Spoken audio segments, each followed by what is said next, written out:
Hey guys, today I'm going to be doing my top 5 drugstore foundations. I love high-end foundations, don't get me wrong, but there are so many other alternatives at the drugstore that are so much cheaper.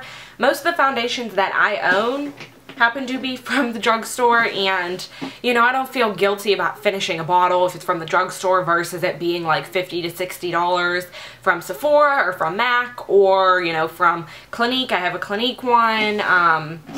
So yeah, I just wanted to share with you guys because I am really into full coverage, flawless skin. When I do my makeup, I want you to know that I am wearing makeup, not in a cakey way, but in the way where like my skin looks perfect. Like, I want my skin to look good, like way better than my natural skin, which to me is the point of wearing makeup. I know some people are more into the natural looks. While this probably isn't gonna be your foundation options if you're into more natural coverage, because these are pretty much all medium to full coverage. Well, they are all medium to full coverage, some of them being more coverage than the others, I should say. So I'm just going to start off with one that I have been using for the longest, and I've talked about this a lot on my channel. I've seen a lot of other YouTubers talk about this. Some of my favorite YouTubers talk about this. I think that's the reason I bought this, was from Bella XO, because this used to be like her holy grail, and I know she still uses it occasionally. And it is the Revlon Color Stay 24-hour makeup, and I have the normal to dry skin one. This is in the color 180 Sand Beige, and I currently am wearing this one today. It matches me when I am a little bit tan, not too tan, but not pale either, kind of like in the middle. I'm definitely going to need a new one soon because this is like really low, but I have been using this for years.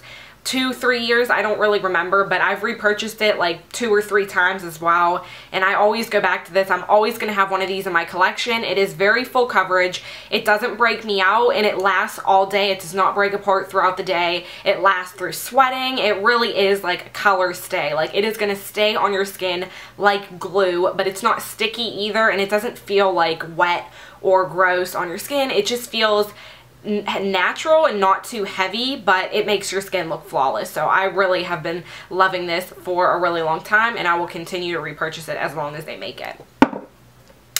Next is something a little bit newer that I just added to my collection like probably a month and a half ago, and it is the L'Oreal Infallible Pro Matte 24-hour foundation, and it has a demi matte finish, air light and oil free. I talked about this in my July favorites. I will link it down below if you haven't seen it. I believe it, yeah, it was July favorites.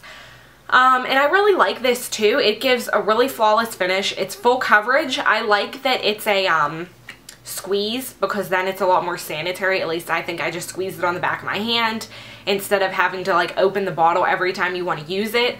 But I don't have any complaints. It hasn't broken me out. It doesn't get gross throughout the day. Like, it doesn't break apart. It just looks very good. I think it is kind of comparable to the Revlon Color Stay. I don't know if they're like the same. I mean, I still prefer my Revlon Color Stay, but I have been liking this a lot. It also doesn't feel heavy, and it gives you a very nice airbrushed look. I think it gives you a little more of an airbrushed look than the Revlon Color Stay, like a little bit more, but nonetheless, I love them both, and this has quickly made its way into my favorites.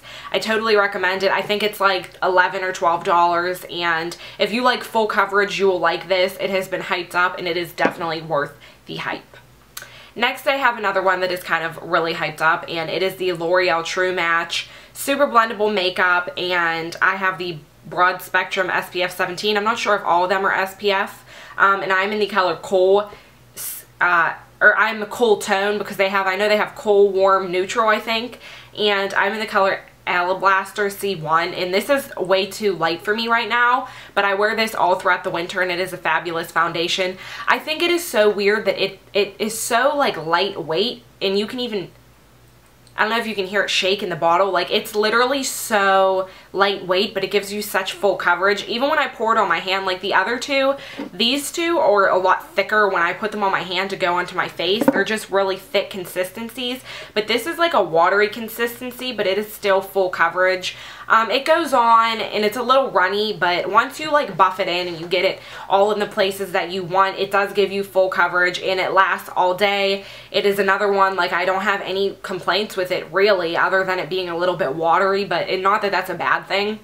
I just really like it. I believe this is like $9. Maybe I could be like way off, but I think it might be cheaper than the Revlon Color Stay. Revlon Color Stay is like 15 or something. Like, it's a little bit more pricey, but it is just, I love that foundation, so I will always have it. But yeah, I really like this one. I think that you will like this if you like the other two, or if you wanted to try it out, because there have been a lot of people that have talked about this, and I feel like there's commercials for it. Like, this has been really hyped up, and I like it. I think it is worth the hype as well.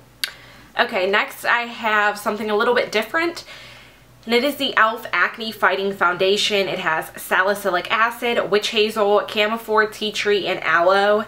And this is obviously for acne prone skin. Right now it is not my color because I'm a little too dark, but I used it in the winter for like a couple months and I really liked it. I definitely do think it helped my acne a little bit.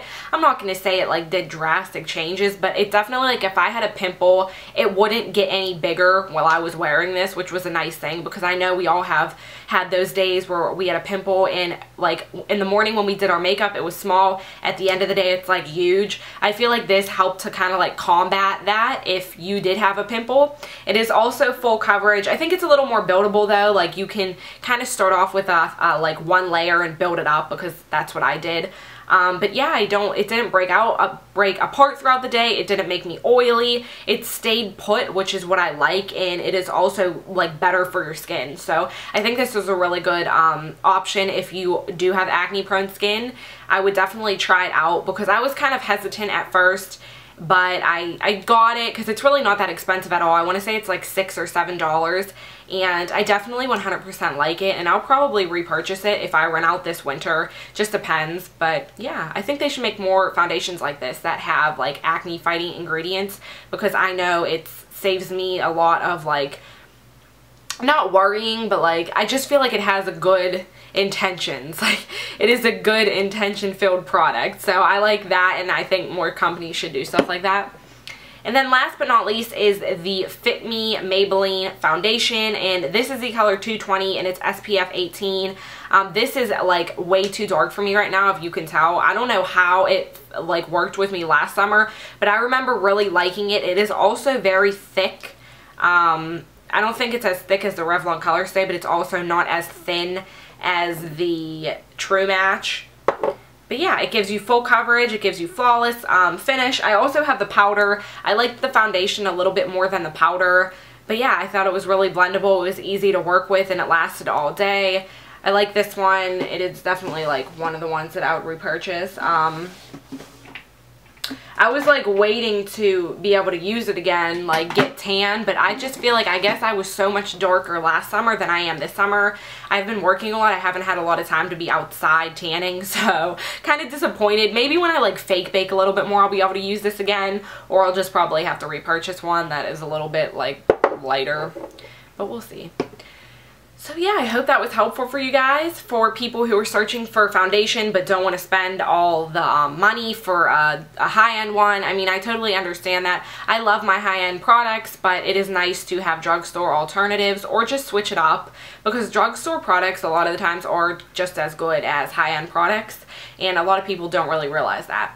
So I hope you guys enjoyed. If you have any requests, leave down in a comment. I will try to think about doing them, or attempt to do them, or make time for them, you know, all that good stuff. And yeah, if you have any questions, please subscribe. It means a lot to me. And I will see you guys in my next video. Bye, guys. I have specific drawers for everything, like my products, they're all separated. So I'm definitely an organizational person.